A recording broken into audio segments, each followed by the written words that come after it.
Oro, I think that they say she will bring Richard Jakpa in. He's causing problems. I'll get to Jakpa, okay. But I think that we should not behave as if we just woke up one morning and a crazy man with a team decided to visit a citizen of this country for no reason. Let us remember that we just came out of a general election. And during the election, a number of things influenced voters' decision. One of the things I'm sure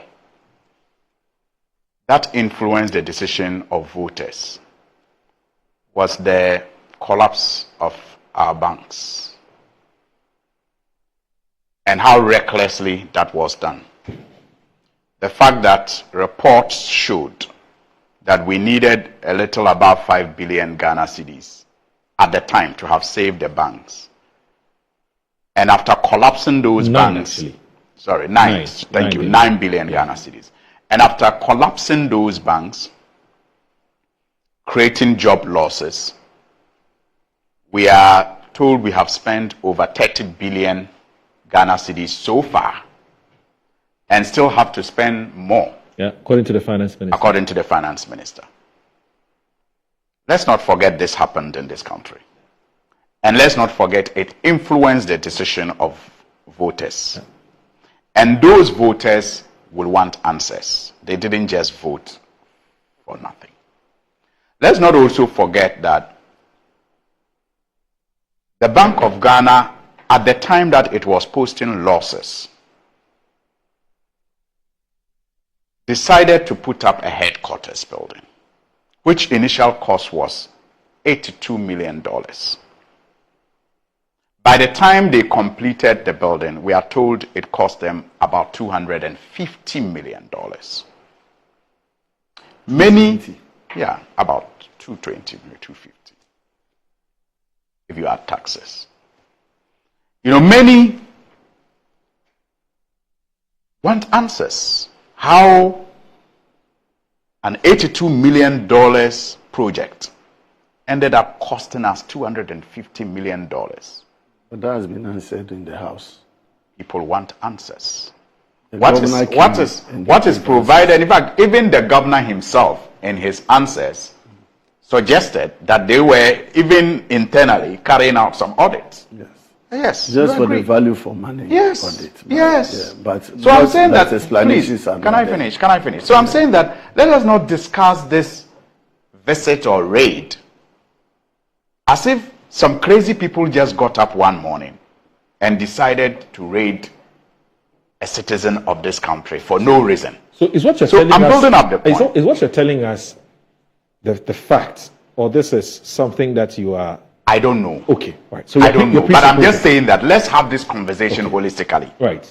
I don't know because I don't want the online guys to go to you and say. Yes. I don't know.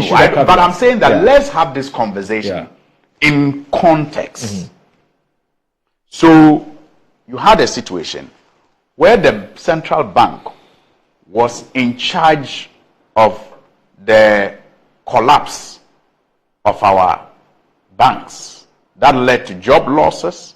That has also cost this state more than it would have cost us if we had chosen an alternative option, which was available to us. The people who were at the helm of affairs at the time obviously owe us some answers. Again, when you look at the losses that the bank has posted in their statement, 2022-2023, about 10.5 billion Ghana cedis, we are told. And the finance minister in his budget statement told us that the central bank of all banks is insolvent. I mean, how did it happen that a central bank needs injection of capital? It needs to be liquidated. I mean, it needs, yes, injection of capital, not liquidated. I mean, we deserve answers as citizens because that's our bank. So, in the midst of all of this, let us not also forget that we have a history in this country. In 2001, when President Kufuor took over, in the quest for accountability, people like Dr. Tornado were pulled out of vehicles in traffic and slapped. People like former First Lady Nadu Mills was taken to Counterbar, where she spent hours on end because some vehicles were discovered at the then Vice President's residence, former Vice President's residence. People like Chachuchi Kata were arrested by the national security in church. Let's not forget that history. Let's not also forget that in 2009, similar things happened to many people in the quest of accountability. I remember Asamoah Boateng, whose passport, who was, I think, at the airport, the hula baloo. Just in 2016, I've heard my chief whip, Roxon, speak of how, in his case, it wasn't even about accountability or change of government. His building was just pulled down because it was said that his building was on a state property. And up till today... Six-story building. Yes, six-story building. And up till today, he hasn't been given any evidence of nothing. We have heard of the ordeal that John Jinapo and the family went through. I'm not using all of that. I'm not recalling all of this to justify what has happened. I'm just recalling all of this as history that should be part of the conversation. The recent act of the national security before the Bank of Ghana's conduct, Bank of Ghana governor's visit, was Akufo-Addo's visit,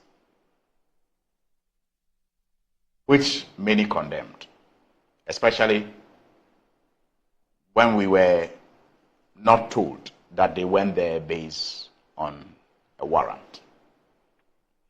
The majority leader, Honorable Mahama Ayarga, on the floor of Parliament, criticized the national security for their operations. Many leading members of the NDC did. Now, what we are told in this recent one is that they had a warrant. That, in my view, given the history I have tabled, is an improvement that must be encouraged. It's an improvement that must be encouraged. If you take it from 2001 to 2009 to 2017, even to the Akufo-Addo's one, and you compare to what we are told happened in the case of Dr. Addison, that, in my view, is an improvement, which we must encourage. If the national security is going to pay a visit to anybody, they must have the warrant. And in this case, we are told they have a warrant.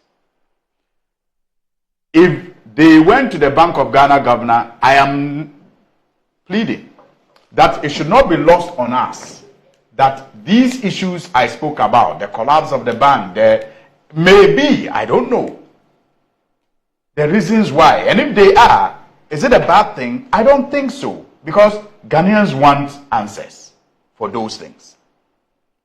If they went there and we are told they took a recording device, really, what is the fuss about taking a recording device from the premises of quote and unquote a suspect or someone that is supposed to aid with investigations? How do we know if that recording device will not eventually become evidence or provide evidence, because a recording device can provide evidence of what is being investigated. So it's not as if they went to the house and took the furniture or took the television set. They took a recording device. They took a recording device. So let's find out why they took a recording device. Yeah.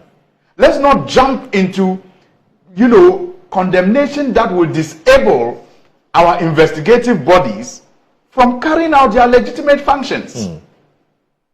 I share in the reservations of people because of our immediate past. What happened in 2001, what happened in 2009, what happened in 2000. We don't want that to happen again. Okay. But if we are hearing that in this case they went with a warrant, let's encourage that. Let's ensure that there's cooperation. All right. Let people who believe they have done nothing wrong cooperate with the relevant state agencies tasked with the responsibility of investigating crime, so that we all can, at the end of the day, know the true causes of things that we think are wrong and should not be repeated in